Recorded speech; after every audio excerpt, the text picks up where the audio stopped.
Ubwuzu bwuzuye imitima y'abatuye Nyaruguru nibwo bwabateye kongera kubukera mu kwizihiza isabukuru y'imyaka 35 umuryango wa FPR Inkotanyi umaze ushinzwe. Ibyishimo byongera gutaha mu maso ya benshi, cyane cyane imiryango 13 yaboneyeho korozwa inka muri gahunda ya Gira Inka, imwe muzazanywe n'umuryango wa FPR Inkotanyi gasendereza akanyamuneza ku maso y'Abanyarwanda. Ni ukuri umunsi wa FPR ni umunsi wo kwishima cyane kuko mbonye nka ntayo nagiraga. Ni ukuri ni bya mbere n'ubundi yari yaranyejeje kuri byinshi kuko ubu akakanya nakandaga ku rukuta singende mvuga ngo akagasharishari cyangwa gashinge kare ngo murike. Ni ibintu byiza cyane, ubu nta muntu kiba muri nyakatsi amwe basigaga umwana acanye gusanga inzira hiye. Ibyo bintu ni ibintu FPR yatugejejeho, ahubwo kera hose buri Imana yakoraga icyitwoherereza mbere. Yewe by'umwihariko nyakubahwa Paul Kagame nanjye mubatumaho ndababwira ati mumunshyimirire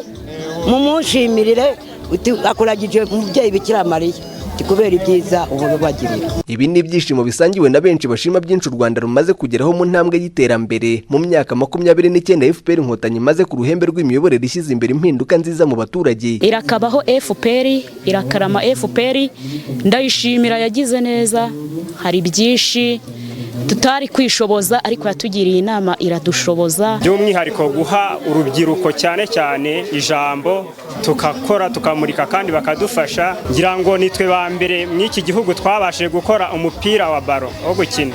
Nta mugore wajyaga mu nama ahantu nk'ahangabe yafata ijambo avuga, ariko ubu ngubu kubw'umuryango wa FPR Inkotanyi umugore ajya akavuga ijambo akaba narabasha guhagarara mu ruhame rw'abantu ntagire ubwoba akavuga ijambo. Niyo mpamvu rero natwe iterambere ryageze ku mugore.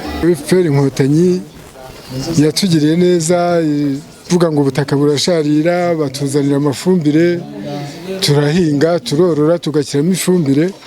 Ubu ngubu nk'iyi myumbati umuntu arabanza agahinga, ubundi agacukura, ubundi agahita atera igiti akagaruriraho ifumbire. Umuyobozi w'akarere ka Nyaruguru bwana mu Rwanashyaka Emmanuel avuga ko kuba Abanyarwanda by'umwihariko n'abatuye Nyaruguru bashima FPR Inkotanyi bifite ishingiro kuko ariyo moteri ya guverinoma yimakaje imiyoborere myiza ishyira umuturage ku isonga. Kuko nujya kureba mu miyoborere myiza FPR Inkotanyi nka moteri ya guverinoma ntabwo yigeze iheza abaturage ba Nyaruguru. Ubu dufite umuriro ku kigero cya 93%, amazi ikigero cya 80% ibyo byose rero iyo tutagira FPR Inkotanyi ntabwo twari kubibona. Kandi nkuko nabivuze kare, mbere umuriro wari kuri 1% mbere ya jenoside yakorewe Abatutsi. FPR yafatiye igihugu, ubu ngubu tugeze nyine kuri 93%. Twari dufite uruganda rumwe rw'icyayi, none ubu ngubu turimo turakabakaba ku nganda 5. Ibyo byose rero iyo FPR Inkotanyi idafata